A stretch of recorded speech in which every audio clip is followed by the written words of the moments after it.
A powerful king once believed his kingdom would last forever.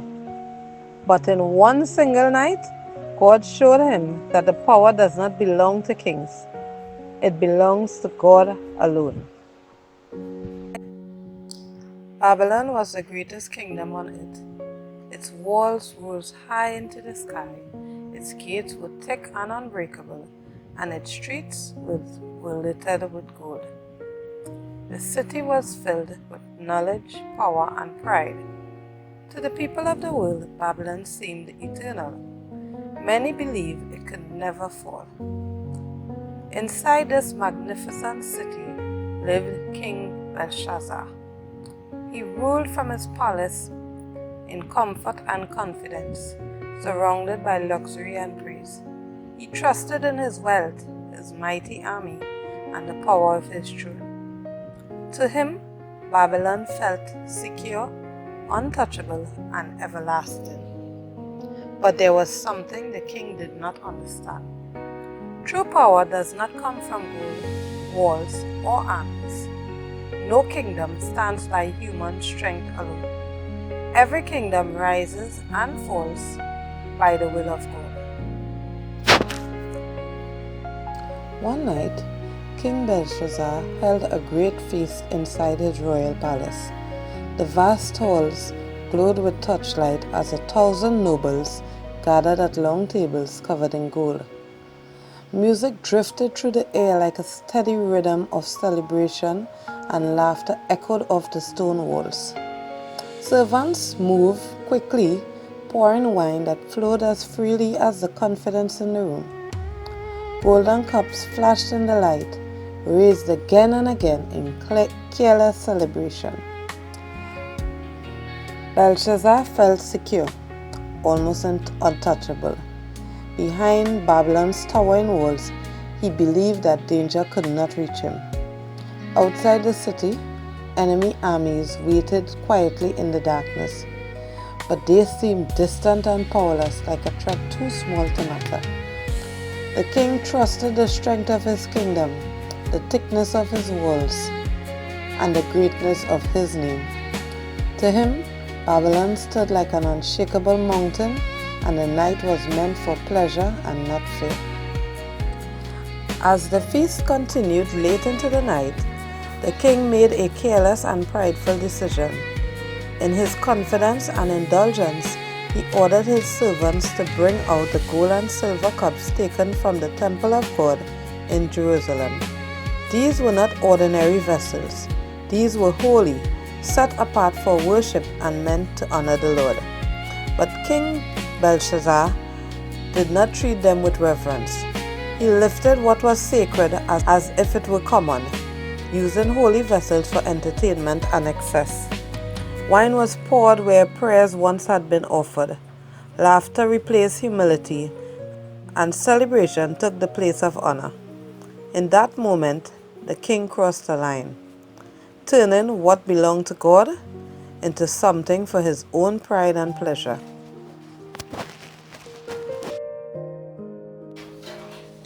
The king and his guests drank freely from the sacred cups. What had once been used to honor the Lord was now passed from hand to hand in careless celebration. As they drank, they lifted their voices in praise, not to the true God, but to false gods made of gold, silver, bronze, iron, wood, and stone. Lifeless idols were celebrated as if they held power.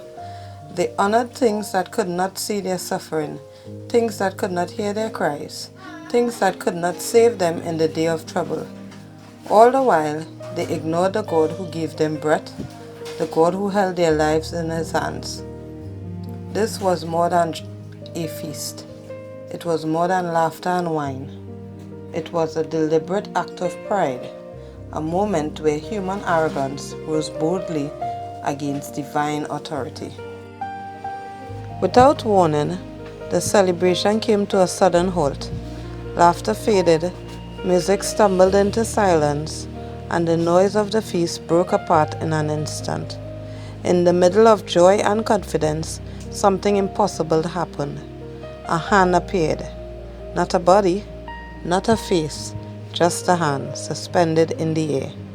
Before the stunned eyes of the king and his guests, it began to write on the palace wall, slow and deliberate, glowing against the stone, in a place where everyone could see and no one could look away.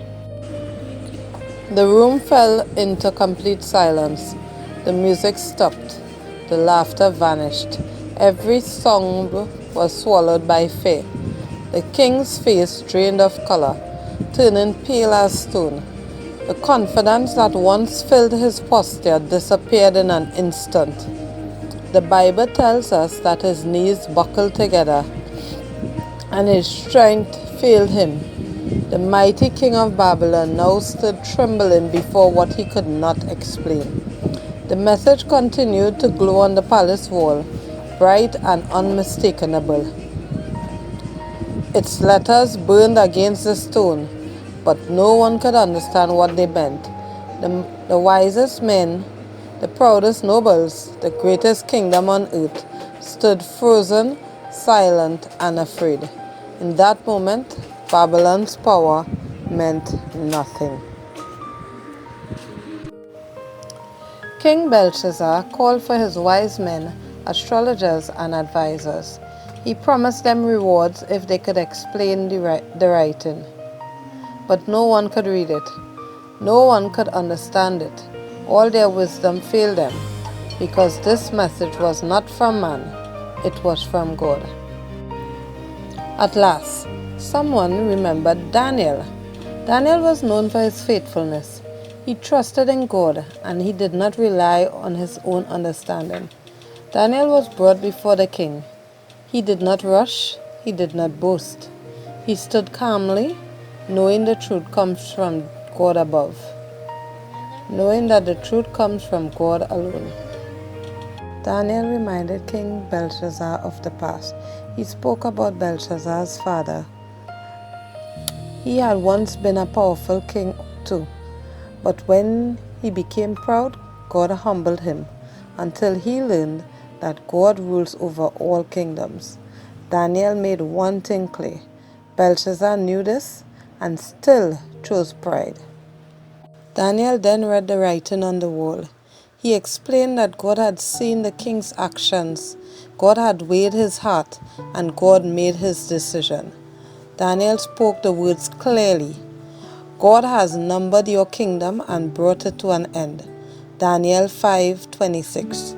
The message was final. God's authority had spoken. That very night, the kingdom of Babylon fell.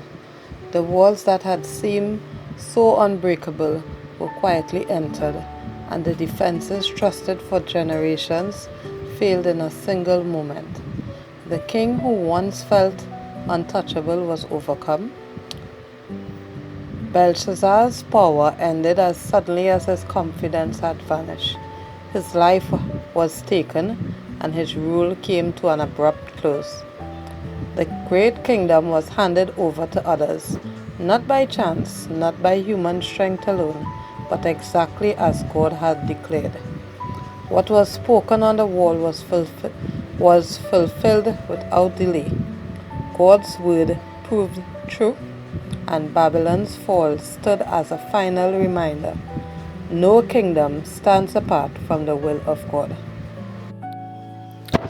This story is not only about a king who lived long ago. It is a warning and an invitation.